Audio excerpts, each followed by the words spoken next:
ఇక్కడ అడుక్కుంటే ఎవ్వడు ఇవ్వడరా, లాక్కొని తినాల్సిందే. ఏదలా చూస్తున్నావు? It's boring. ఎప్పుడు దూరం నుంచేగా చూస్తున్నాను, కాసేపు దగ్గర నుంచి చూసుకుంటాను. అలాగే ఉండు.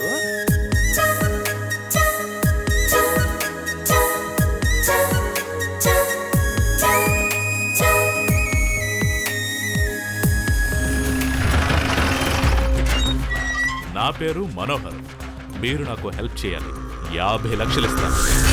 రేయ్, జైలుకి వెళ్ళి రాగానే మన రేంజే చేంజ్ అయిందిరా. మెయింటైన్ చేయండి.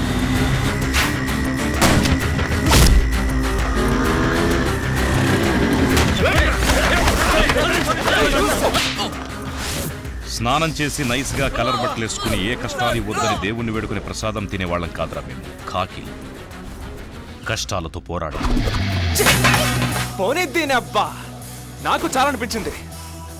ఎవరిదైనా తల నరికైనా సరే డబ్బు సంపాదిస్తాను.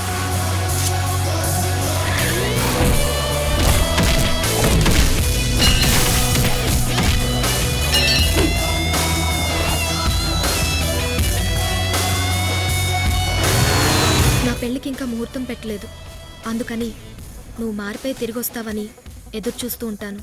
బాయ్. ధర్మరాజ్ సార్. ఇలాంటి వాళ్ళని బట్టలు లేకుండా ఎప్పుడైనా చూసావా? లేదు సార్. వీళ్ళని చూపించండి.